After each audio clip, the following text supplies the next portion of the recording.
I came into possession of the painting in a way that felt almost accidental, but looking back now, it feels inevitable.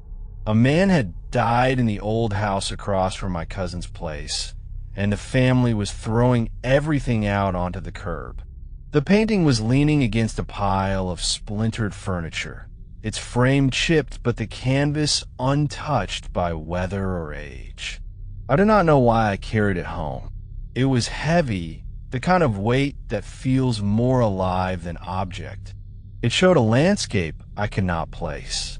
A wide field under a pale sky, hills rising in the distance, and a single dead tree at the center, its branches twisted like fingers clawing at the air. The colors were muted, as though dusted over with ash. There were no animals, no people, no houses. Just emptiness stretching forever. I set it on the wall in my bedroom. At first, I hardly paid attention to it beyond the odd comfort it gave me. There was something calm about the wide space, the open sky, the silence locked inside the frame. I thought it would help me sleep. For the first few nights, maybe it did. But then I began waking at strange hours, always just before dawn. At first I thought it was coincidence until I noticed the painting. In the dim blue light filtering through my curtains, the field seemed sharper, darker, as if the shadows had lengthened in ways I did not remember. I told myself it was a trick of the light, that my tired eyes were playing games. The third night, I woke with the certainty something had changed. The dead tree in the center had shifted, its branches bent differently, curling lower toward the ground. I stared until my eyes watered, but the more I looked, the more convinced I became that it had not been painted that way before. Each morning after, I studied the canvas. By day it seemed the same as always, gray field, pale sky, twisted tree. But at night, in those hours just before dawn, there were always small differences. A line deeper in the bark, a new angle in a branch. Once I thought I saw a faint mark at the base of the tree, darker than shadow, almost like the outline of something crouched there. Sleep became fractured. I woke with the unshakable feeling of being watched, though my door was locked and my windows sealed. My chest grew tight in those pre-dawn hours, as though the air itself resisted entering my lungs. My eyes were always drawn back to the canvas. My pulse hammered louder the longer I stared. I could not stop myself. Then came the night I heard it. The sound so faint I thought it was in my head. A low rustling, like dry grass, shifting in the wind. I sat up in bed, straining to listen. The room was silent except for that faint hiss, and it was coming from the painting. The noise stopped when the sun broke over the horizon, and as the first light touched the canvas, I saw something that made me sit frozen until the morning was full. The tree had leaned closer. Its crooked branches no longer reached upward. They bent toward the dark spot at its base. That shadow now looked unmistakably like a figure crouching beneath the tree. I told myself it could not be possible, that I was imagining it, that art does not move on its own. But the longer I stared, the more certain I became. It was not my imagination. The painting was changing, and it only changed at dawn. I began watching the painting deliberately each night. I told myself it was only to prove that nothing was happening, that fatigue and poor memory had made me see changes that were not there. But each time a night broke into that hour before dawn, something shifted again, undeniable. The field grew darker. The sky seemed heavier, as if clouds had thickened across it. The grass, which had once looked painted in muted strokes, now seemed matted, clumped together in streaks that looked more like ash than grass. The tree bent lower each day, its long twisted limbs reaching toward the shadow crouched beneath it. That shadow was no longer vague. It had edges now, a human outline, knees drawn up against its chest, arms locked around them. Its head tilted downward at first, face hidden. By the fifth night, the head had begun to tilt upward. Even though there were no painted details, no features I could name, I knew it was looking directly at me. I stopped sleeping altogether. I would sit with the lamp on, notebook in my lap, writing what I saw, trying to convince myself it was only perception. But perception does not explain sound. The rustle came each night, louder now, no longer faint. A hiss like something dry dragging across soil. Sometimes I swore I heard faint footsteps pacing through the canvas. And then came the breath. The first time, I thought it was mine echoing strangely in the silence. But the exhale came when I was holding mine. A thin, drawn-out breath, not from my bed, not from a room, but from inside the painting. The sound of something waiting. Daylight did not comfort me anymore. The painting returned to stillness with the sun, but the figure remained clearer with each passing morning. By full day, its body was visible as more than shadow. Streaks of paint that had once blended with the bark now formed pale limbs, thin and sharp. The crouched body pressed tighter against the tree as though hiding. The worst part was not the figure. It was the new shapes that had begun to appear. Behind the tree, faint at first, more outlines formed. More figures crouching in the distance, their shapes barely emerging, watching the one in front. I tried taking the painting down. When I lifted it from the wall, a smell poured from the back of the canvas, dry and sour like old soil soaked with something rotten. I gagged, but did not let go. I carried it to the closet, shoved it inside, and shut the door. That night, I woke again before dawn, but the closet door was ajar. The painting leaned against the frame as if it had pushed itself outward. I locked it in the bathroom the next night, but by morning it was back on the wall above my bed. I do not remember putting it there. I told no one. Who would believe me? I could barely believe myself. But the changes were undeniable. I marked them every day, every hour. The tree now bent almost entirely sideways. The figure beneath it was standing now, one arm stretched out against the trunk. The other figures in the distance were clearer too, though their limbs bent at wrong angles. And then, just before the sun rose one morning, I saw something that ended all doubt. The figure beneath the tree had left the ground. There was a footprint in the grass. A fresh mark, not painted into the canvas, but pressed outward. The faint rise of canvas stretched from the inside. Something in that painting had moved. I stopped pretending that what I was seeing could be explained. The changes were too precise now. Every dawn brought something new and closer and more deliberate. I try not to look, but my body betrayed me. Each time that pale light crept into the room, I would wake without fail, my eyes dragged open, my head turning toward the wall as though something commanded it. The figure beneath the tree had stepped forward. Its shape stretched taller, no longer crouched but standing upright, though its limbs bent strangely, too long, too thin, the arms hanging lower than they should. The face was still featureless, yet I felt it staring back. It was no longer simply painted onto the canvas. It carried a weight of presence that filled the room. Behind it, the other figures had multiplied. A crowd now gathered beneath the branches of the dead tree. Their bodies were faint at first, outlines against the field, but with each dawn they sharpened. Some knelt, some leaned, some looked as though they crawled on all fours. All of them were facing forward, all of them facing me. The tree itself had begun to rot.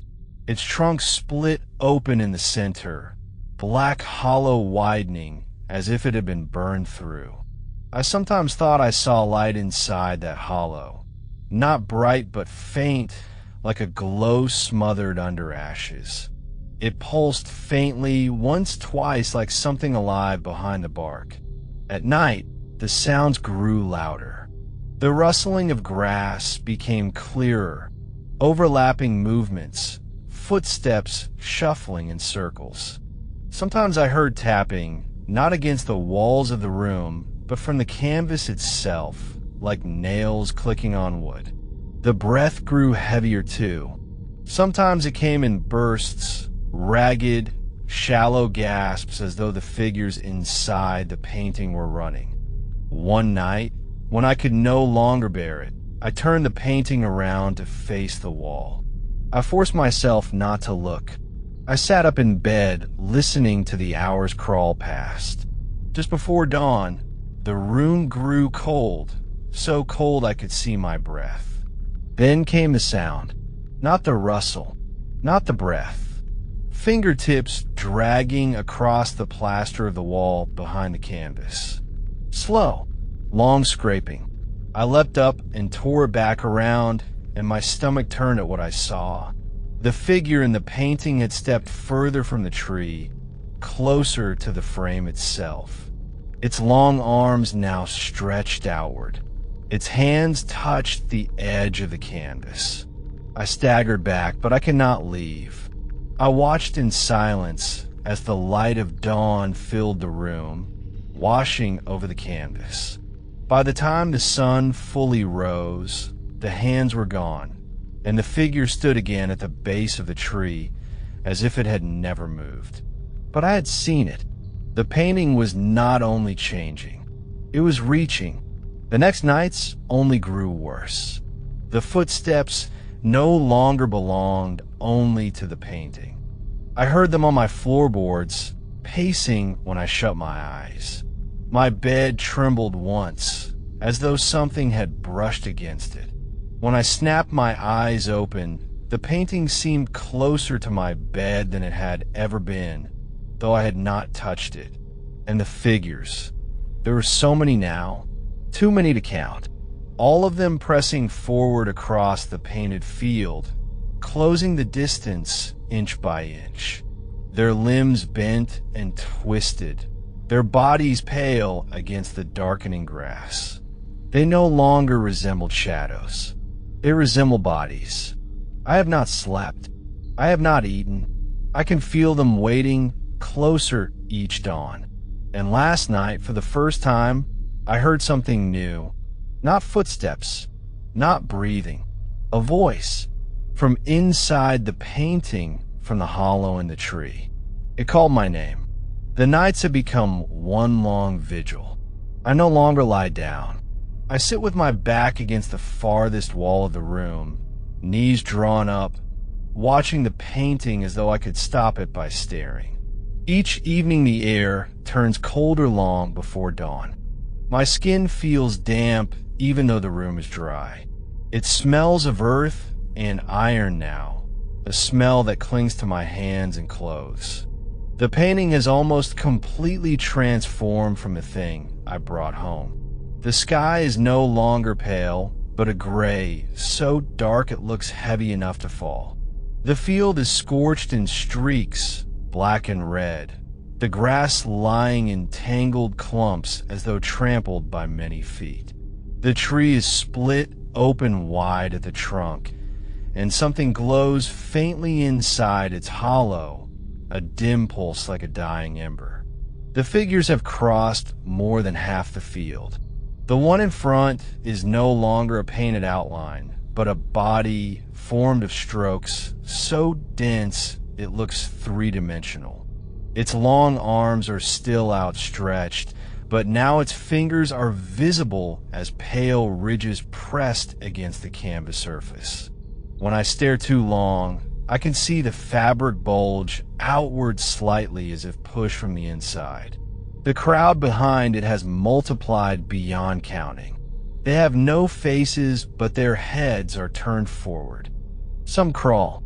Some stand bent backward at impossible angles. All of them are moving toward the edge of the canvas. The voice inside the painting is clearer now. It no longer murmurs. It speaks slowly, a dry whisper like leaves scraping stone. Sometimes it says my name. Sometimes it speaks words I do not know, but that vibrate in my chest like a memory I cannot recall. When it speaks, the glow in the hollow of the tree pulses brighter. I try to destroy the painting. I took a kitchen knife and sliced across the canvas. The blade met resistance, not fabric, but something dense and wet behind it. When I drew it back, the edge was stained with a dark smear that smelled of soil and decay. I dropped the knife and backed away. The slit I had cut in the canvas closed in front of my eyes like skin knitting together. I tried fire next. I poured lighter fluid across the bottom and struck a match. The flame flared once, then died as if snuffed out by an invisible hand. The painting did not even smoke. When I looked back at it, the frontmost figure was closer than it had been seconds before. Its arms extended fully now, fingers clawing at the inner edge of the frame. I could see the texture of its limbs, gray like dried clay, cracked and flaking, but still moving. The voice spoke again then. It said not my name, but a string of words, low and rhythmic. And as it spoke, the glow inside the tree widened into a shape like a doorway. Behind that doorway, more shapes moved. I could not tell if they were stepping forward or swaying where they stood. The temperature in the room plummeted. My breath came out white. The walls dampened with condensation. I felt pressure against my ears as though the air had thickened. The painting bulged outward slightly, the canvas trembling with each pulse of the glow. I do not think I have much time left. I can feel something on the edge of the room now, not just inside the painting, but outside of it. A smell of wet soil spreads across the floor. I hear faint scraping from under the bed, even though nothing is there. When the sun rises, the painting resets, as always, the figure back beneath the tree, the crowd faint again. But each dawn it resets a little closer, a little clearer. And last night, for the first time, something changed. The voice did not fade when the sun rose. It whispered once more long after the light filled the room. Closer, right behind me. I have lost count of how many nights it has been. Time is a blur of half sleep and half waking dread. My body is weak from hunger, but I cannot leave the apartment anymore. I tried once, dragging myself down the hallway with shaking legs, but when I reached the door, I could not make my hand touch the knob. The whispering grew louder behind me, calling me back, and my chest locked until I thought I would collapse. I stumbled back to the bedroom, and when I entered, the painting was already waiting. It has changed beyond recognition. The field is gone now, consumed by black soil and ash. The tree has split wide, its hollow yawning like a mouth. The glow inside it burns with steady rhythm like a heartbeat. The figures have reached the very edge of the canvas. They stand pressed against it, their cracked gray limbs pushing forward so hard the fabric bulges in places, straining like skin stretched too tight. I can see the tremor of their fingers along the frame. At night, they move even more. The first figure presses its head against the surface now. I can see the impression of a skull forming against the canvas, a long crack where the paint splits like dried mud. The crowd behind it pushes too, arms clawing over one another, a press of bodies desperate to cross. I do not know how much longer the fabric can hold them. The voice never stops anymore. It does not wait for dawn. It murmurs constantly, words too soft to understand, but I feel them crawl under my skin. Sometimes it says my name in between the strange syllables. Sometimes it repeats the same low phrase again and again until my ears ache. When I cover them, the voice does not grow muffled. It only grows sharper, clearer, as though it is inside my skull. I tried once more to end it. I carried the painting to the stairwell and pushed it down the steps. I heard the frame splinter, but when I looked, the canvas was unmarked. The figures inside had shifted during the fall, closer than they had been moments before. I dragged it back up in terror, and when I set it in the bedroom, the air reeked of rot so strong I gagged. The apartment has grown wrong. The walls sweat with damp patches. The ceiling ticks at night, as though something crawls between the beams. The floorboards creak even when I stand still. My reflection in the mirror looks pale, hollow-eyed, thinner each day. Behind me, faint and flickering, I sometimes glimpse the tree. 2 nights ago, the first hand broke through. The canvas stretched and tore with a faint ripping sound, and gray fingers slipped into my world. They were long and cracked, nails sharp as splinters. They twitched in the air as though testing it, tasting it. I pressed myself into the corner of the room and did not move until the sun rose. When the light touched the canvas, the hand withdrew, leaving behind a slit that sealed itself slowly until only a faint line remained. I know the barrier is nearly gone. Last night the head pressed further, the outline of a jaw forcing through, the impression of teeth visible beneath the thin film of canvas. More hands clawed at the edges.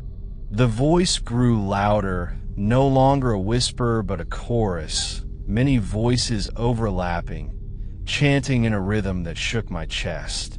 I screamed at it to stop, but the sound of my own voice felt devoured, swallowed by theirs. I pressed my palms against my ears until they bled, but the sound only grew louder inside me.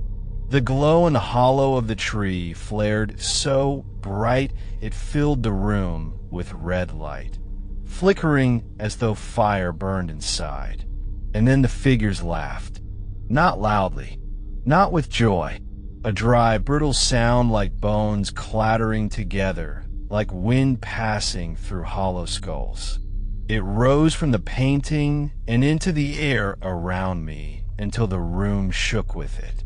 My body convulsed on the floor. My teeth ached as though they would crack. The laughter did not stop until the first edge of dawn bled across the sky. This morning the painting did not reset. The figures did not fade back into the field. The torn edges of the canvas still hang open, thin cracks spreading wider as though the surface is rotting away. Hands still twitch through the gaps, scraping at the air, nails scratching the frame. The glow inside the hollow tree has become a steady fire, burning brighter with every hour. I think they are waiting for tonight. I think dawn will be the moment they cross fully. My skin prickles even as I write this. The voice is not in the painting anymore. It is behind me, above me, inside me. It says only one thing now, over and over, until the words no longer sound like words, but like commands written into my bones. Open, open, open. The canvas is splitting wider, even as the sky outside lightens. I see eyes now, dozens of them pressed against the other side, pale and lidless, staring into my room. They blink in unison. They are watching me, waiting for the light to fade again. I know what will happen when night comes. I know there will be no morning after. And if anyone finds this, if anyone sees the painting, do not touch it. Do not look at it. Do not let it into your home. Because once you see it, once you hear them, it is already too late.